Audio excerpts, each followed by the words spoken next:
2026 தேர்தல் இன்னும் வந்து 2 மாதம் தான் இருக்குது. இந்த தேர்தலில் யார் ஆட்சியை பிடிக்கப் போகிறார்கள் என்கின்ற ஒரு பார்வையை இங்கே சொன்னார்கள். 2026 தேர்தல் என்பது டெல்லிக்கும் தமிழ்நாட்டுக்கும் தான் போட்டி. இடையில வந்து யார் நாங்கள் தான் வரப்போகிறோம் அப்படின்னா அதில் அவங்களே வேணால் சொல்லிக்கிறலாம்.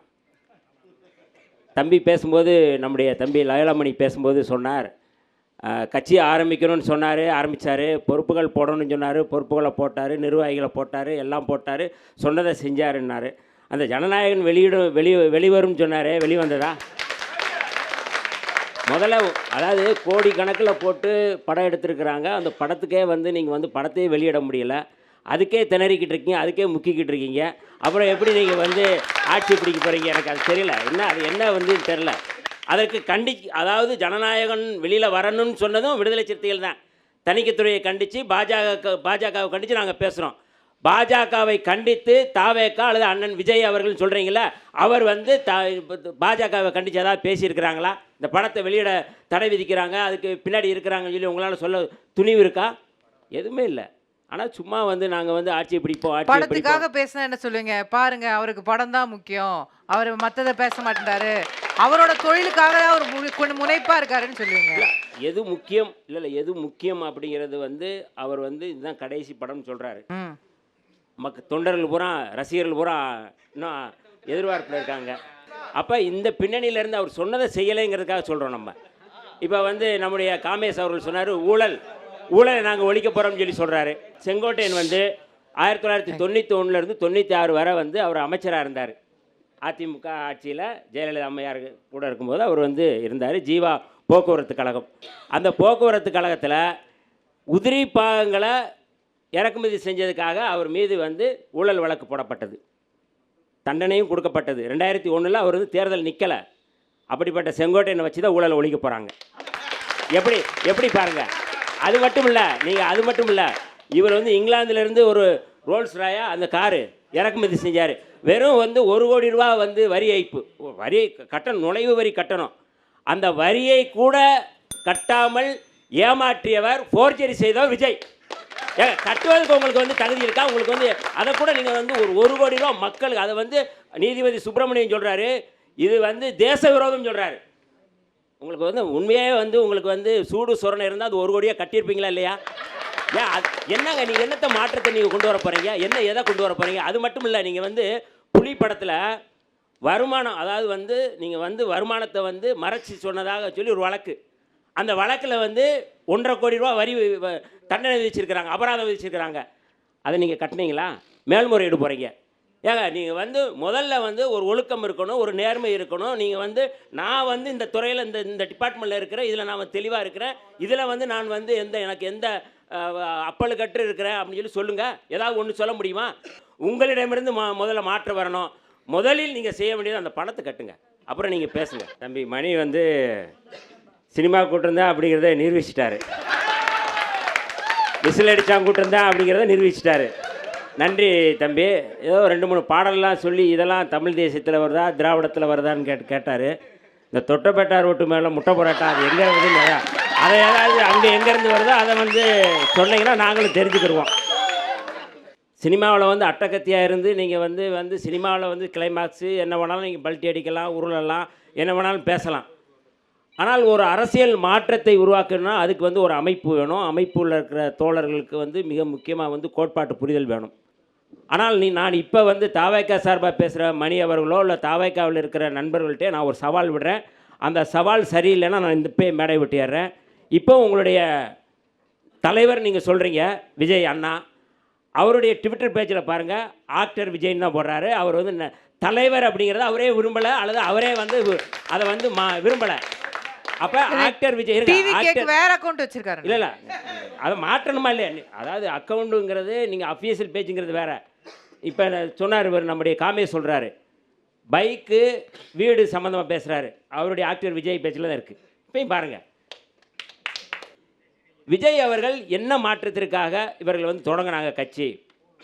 எங்களுடைய கொள்கை எதிரி பாஜக, அரசியல் எதிரி திமுக. எந்த கொள்கையை எதிர்த்து பாஜகவுக்கு எதிராக ஒரு போராட்டம் நடத்தியிருக்கிறாங்க? பாஜகவுடைய கொள்கை இப்போ முக்கியமாக வந்து ஜெஃப்ரி எப்ஸ்டெயின் ஃபைல்னு சொல்லி ஒன்று வருது. அதில் மோடியினுடைய பேர் இருக்குது. விஜய் அவர்கள் பேசினார், எங்களுடைய தலைவர் அவர்கள் பேசினார். நான் சட்டமன்றத்தில் நாடாளுமன்றத்தில் பேசுகிறோம், இது குறித்து விவாதிக்க வாங்கன்னு சொல்கிறாங்க. சரி, வெளியிலையாவது அது குறித்து நீங்கள் பேசுகிறீங்களா? அது பேசலை. சரி, மனோஜ் எம் நரவணேங்கிற தளபதியினுடைய புத்தகம் வெளியே வந்திருக்கா, வெளியே வரப்போதா அப்படிங்கிற 2வது பட்சம். அது குறித்து சீன ஆக்கிரமிப்பு குறித்து மிக மோசமான ஒரு புத்தகம் அது அப்படிங்கிறத சொல்கிறாங்க. நீங்கள் அது குறித்து எதாவது பேசுகிறீங்களா? சரி, பேசலை. அதுவும் நீங்கள் பேசலை. இல்லை, தமிழ்நாட்டில் முழுக்க முழுக்க பாஜக ஒரு பயங்கரவாத செயலை செய்து, மத வெறுப்பு அரசியலை செய்து, இஸ்லாமியர்களுக்கு எதிராக, தலித்துக்களுக்கு எதிராக, கிறிஸ்தவர்களுக்கு எதிராக மிக மோசமான அரசியலை செய்து, திருப்பரங்குன்றம் அதில் மிக முக்கியமானது. திருப்பரங்குன்றம் சம்மந்தம் ஏதாவது வாய் திறந்தீங்களா? சூடு சொரணை இருக்கா உங்களுக்கு? முதல்ல அதாவது ஒரு கட்சி தலைவர்னா, தமிழ்நாட்டில் நான் முதலமைச்சராக போகிறேன், தமிழ்நாட்டில் நான் மாற்ற போகிறேன், மாற்றி கிழிக்க போகிறேன்னு சொல்கிறீங்களே, திருப்பரங்குன்ற இஷ்யூ தொடர்பாக உங்களுடைய நிலைப்பாடு என்ன? அதை ஏதாவது ஒரு வார்த்தை பேசுங்க. எந்த அடிப்படையில் நீங்கள் பேசுகிறீங்க? அப்போ நாங்கள் ஆட்சிக்கு வருவோம், முதலமைச்சராக. நான் தம்பிகள்கிட்ட கேட்குறேன், விஜய்க்கு வந்து ஒன்றும் தெரியாது. நம்ம மணி அவர்களுடைய அனுபவம் கூட விஜய்க்கு இல்லை. நான் இப்போ சொல்கிறேன், அவருக்கு ஒன்றுமே தெரியாது. நீங்கள் வந்து பெரியாரே மண்ணுன்னு சொல்லும் போது நீங்கள் மண்ணு மாதிரி உட்காந்துட்டு இருந்தீங்களா? உங்களுடைய கொள்கை தலைவர் தானே சொல்கிறீங்க பெரியாரா? நீங்கள் ஏதாவது ஒரு வாள், நான் சொல்கிறது விஜய் பேசினாரா? நீங்கள் பேசுவீங்க. இப்போயும் சொல்கிறேன், நீங்கள் பேசுவீங்க. விஜய் பேசுவாரா? விஜய் தானே முதலமைச்சர், நீங்கள் தானே சொல்கிறீங்க. விஜய் தானே மாற்றத்தை விரும்ப போகிறாருன்னு சொல்கிறீங்க. சினிமாவில் மட்டும் டைலாக் பேசுகிறீங்களா? சினிமாவில் மட்டும் நீங்கள் எல்லாம் சண்டை போடுறீங்களா? இங்கே சண்டை போடுங்க. உங்களுக்கு வந்து கொள்கை எதிரிங்கிற மோடியை வந்து நீங்கள் வந்து அங்கிள் சார்னு சொல்ல முடியுமா? அரசியல் எதிரிய நம்முடைய ஸ்டாலினை மட்டும் அங்கிள் சார்னு சொல்கிறீங்க. உங்களுக்கு வெளிப்படையாக துணிச்சல் இருக்கா, சூடு சொரணை இருந்தால் நீங்கள் மோடியை நீங்கள் அங்கிள் சார்னு சொல்லி பாருங்கள். அண்ணன் வந்து நம்முடைய ஊடகவியலாளர் அப்படியே கோலாகல சீனிவாசன் அவர்கள் வந்து இந்த அதிமுக தான் ஆட்சிக்கு வரும்னு சொன்னார். அவர் இதை சொல்லலைன்னா தான் ஆச்சரியம். அவர் முதல்ல ஒரு ரவுண்டு பேசுவார், 2வது ரவுண்டில் வேறு மாதிரி பேசுவார்.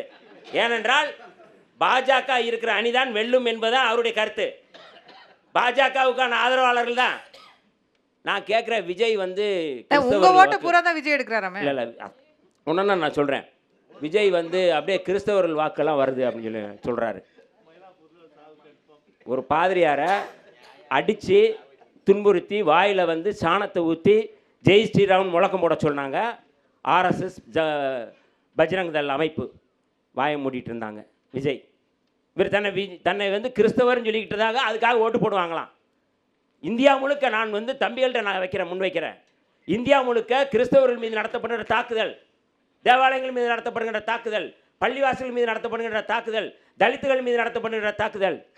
வாயில் விசில் வச்சுட்டே இருந்தாரா? அவர் திறக்க மாட்டாரா? என்னங்க எந்த அடிப்படையில் நீங்கள் முதலமைச்சர் ஆவீங்க சொல்லுங்களேன், ஒரு வார்த்தை சொல்லுங்கள்.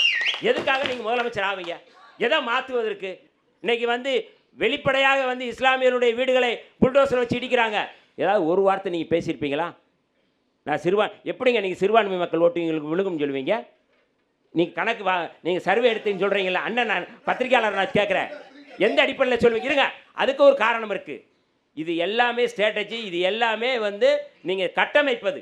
நீங்கள் இவருக்கு ஓட்டு விழுங்கும், இவருக்கு ஓட்டு விழுக்கும் சொல்லி அப்படியே ஒரு நாசுக்காக ஒரு நேர்மையாக பேசுகிறது மாதிரி பேசி ஓட்டு விழ போகுதுன்னு சொல்லி சொல்கிறது. ஒருபோதும் தமிழ்நாட்டை பொறுத்தளவு பாஜகவை எதிர்ப்பவர்களுக்கு, ஆர்எஸ்எஸ்ஸை எதிர்ப்பவர்களுக்கு, அந்த சித்தாந்தத்தை எதிர்ப்பவர்களுக்கு தான் நீங்கள் வந்து ஓட்டு. நீங்கள் எதுவுமே செய்யலையே. நீங்கள் எதுவுமே செய்யாமல் நீங்கள் வந்து ஓட்டு விழுவோம், நாங்கள் ஆட்சியை பிடிப்பேன்னு சொல்கிறீங்களே, எப்படிங்க நீங்கள் பிடிப்பீங்க? எந்த அடிப்படையில் பிடிப்பீங்க? ஸ்பாய்லராக இருக்கலாம். யாருக்கு அவர்கள் வந்து ஸ்பாய்லராக இருக்கிறாங்க, யாரோடு இணைந்து அதை ஸ்பாய்லர் செய்கிறாங்க அப்படின்னா பாஜக ஆர்எஸ்எஸ்னுடைய இன்னொரு கிளை அமைப்பு தான் தாவேகா, நாத்தாக்கா. ரெண்டு அமைப்புகளும் சேர்ந்து யாருக்கு ஸ்பாய்லராக இருக்கணும்னு விரும்புகிறாங்கன்னா திமுகவுக்கு. அதனால் அதைத்தான் அவர் சொல்கிறார். ஆனால் அதெல்லாம் சொல்லாமல் ஓட்டு விழுன்னு சொல்கிறாரு. நீங்கள் ஆட்சியிலும் பங்கு அதிகாரத்திலும் பங்கு கேளுங்கன்னு சொல்லி சொல்கிறீங்களே, ஆட்சியிலும் பங்கு அதிகாரத்திலும் பங்குங்கிறத அறிமுகப்படுத்தினதே விடுதலை சிறுத்தைகள் தான். அதை கேட்டு தான் நீங்கள் பேசுகிறீங்க.